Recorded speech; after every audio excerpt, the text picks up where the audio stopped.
wouldn't blame Islam, or you wouldn't blame their religion. So one of the things is to make them realize the condemnation of Islam for violence. And the biggest thing to bring in this question is 13 years of Mecca life. Rasulullah never picked up, he never even raised his hand to slap anybody. Forget about a sword or anything or a knife or that.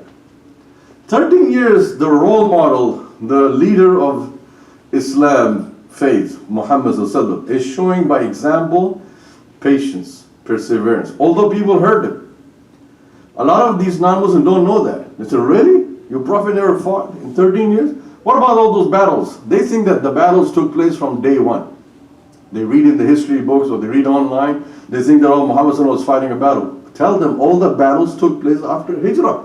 13 years, the order from same God, the order was no fight, no resistance, no retaliation.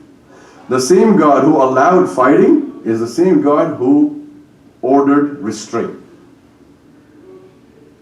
There's another deep point in that. What is that? Who gets the hint?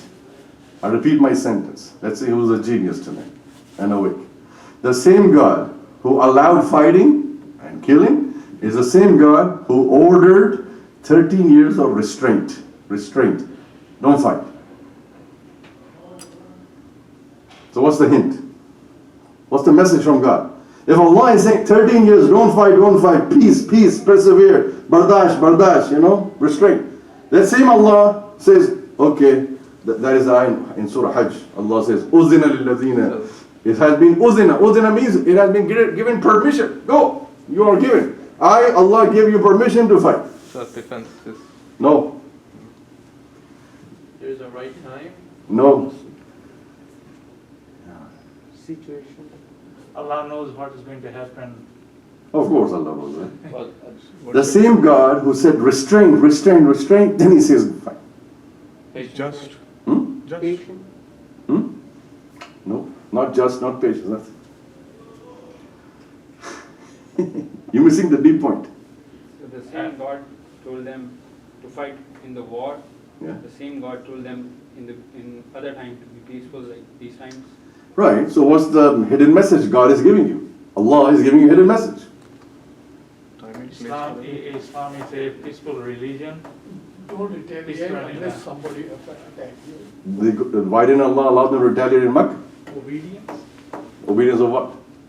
What Allah says.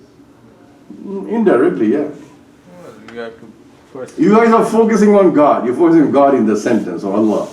The answer is not on You have that. to prepare for yourself first. The answer is in the other aspect of the sentence. I repeat again. The same God who said 13 years restraint, don't fight, don't pick up arms, is the same God now says, cut loose. You have the right to defend. Self-control,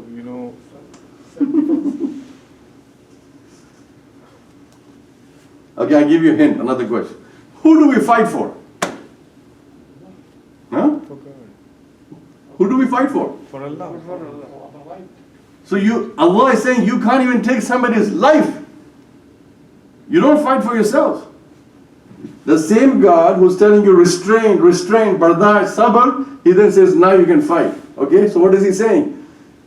Taking life of someone needs to be ordained, sanctioned. The word, the ayah, the Quran is uzina, which means permission has been granted. Meaning Allah says human life is so precious, Muslim or non-Muslim, kafir or Muslim. Human life is so precious, you can't take somebody's life on your own wish, whim and desire. Oh, I don't like this person, let me go kill him. No. I don't like this guy with glasses, let me go kill him. You can't do that. The only reason you can kill someone or take somebody's life, in the name of Allah. But isn't that what they are saying? You guys kill everybody in the name of God. But the thing is, God has to tell you when you are allowed to kill. But then I can't decide. The counter argument will be, yes, your God is a violent God. The He justice keeps telling system. you. I know, they make a twist to it, oh, you're killing in the name of God, so this is holy war. No, it's not holy war. God is telling us that any individual cannot take someone's life except by the permission of God. Because this is a universal law. It's not just for Quran. It's not just from Muhammad. Where else do we find this law? Who can tell me? In the Torah and Yes, previous Anbiya, Prophet. Every Nabi did not fight until Allah ordered. Musa alayhi salam, Allah said go fight. Isa alayhi salam, Allah said go fight. Until Allah says go fight, no Nabi, no human being can fight. then they bring up a funny argument, right? They will say, now you're trying to implement Sharia on all of us now? You're God. Very good. So what was the Sharia of Musa? Moses implemented Sharia. Oh yeah? I told one person, you know Moses, he implemented Sharia. No, there was no Sharia. I said, what is Sharia? It is divine law. Did Moses get the 10 commandments? Yes. What is 10 commandments? Sharia. Sharia. It's a divine law. It's a code of law. Allah gave Musa, go implement this. So Sharia is just a misnomer. It's a word that makes them Islamophobia. Oh my God, Sharia means this. No. Every prophet brought Sharia. Every Nabi brought a divine law. And in the divine law, it is the giver of the law. Who is the giver of law? Muhammad sallallahu alaihi wasallam, prophets of Allah? No. The giver of law is Allah. Who made the law? Allah. Who made the universe? Allah. So the one who made the universe made the law. The one who made the law is the one who gives permission. And that is how it's intended. Meaning, we do not go and fight anybody on our desire.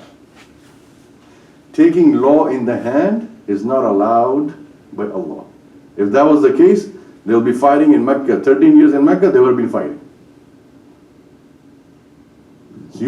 So we are not allowed by the Sharia. The same Sharia that you guys trying to taunt and tease and say bad things about, that same Sharia says you cannot take the law in the hand. Somebody robs me, takes my wallet away. Can I just bring out my gun and shoot him? That's chaos, anarchy. And everybody that's what's happening in America. Everybody's got a gun. I don't like you, let me shoot you. Or you cut me in the highway, in the road, let me bring my gun up. I mean, last 2 weeks ago there was a news. It's on the news that somebody cut somebody on the highway, he got his gun out, he shot. You know, I don't like your face, I shoot you. Just because I have power in my hand, ammunition, so you're empowered, I can do whatever. No, Allah says you can't take a human life unless it is divinely sanctioned. And that is different from fighting in the name of God or for God. God is not saying go take this person's life because God doesn't love you. God is saying take that person's life because they are rebelling and they're forcing you and they're stopping you and they're hurting you. So that's why God ordained that.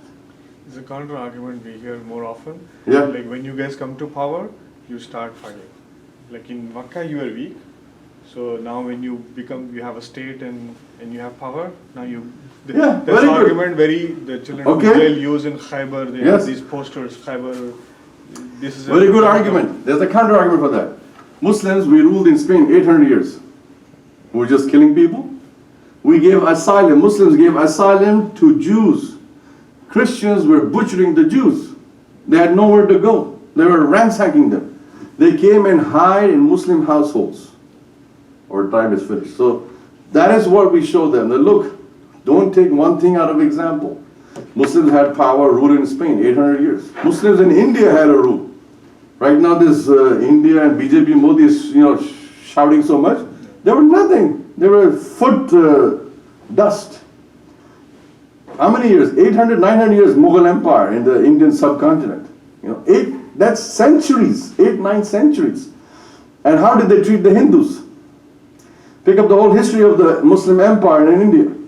Did they ransack them, ridicule them? This is all myth and misconception that they butchered the Hindus, they married their daughters and converted to Islam. This is all false news, misinformation, disinformation, trying to spread to defame Islam. The rules that are there in the Sharia law, the rules that are there in the Islamic law are in force or in place to stop Muslims, rulers from dhulm, oppression. When they bring this argument, tell them in Islam we have a terminology called dhulm, oppression. A Muslim ruler or a Muslim person cannot oppress. Because if you do oppress here, you will not be spared in the hereafter, where God will hold you accountable for oppression. And the punishment for oppression is what? Straight to hell. So, Jazakallah khair, inshallah we'll continue next Wednesday from here.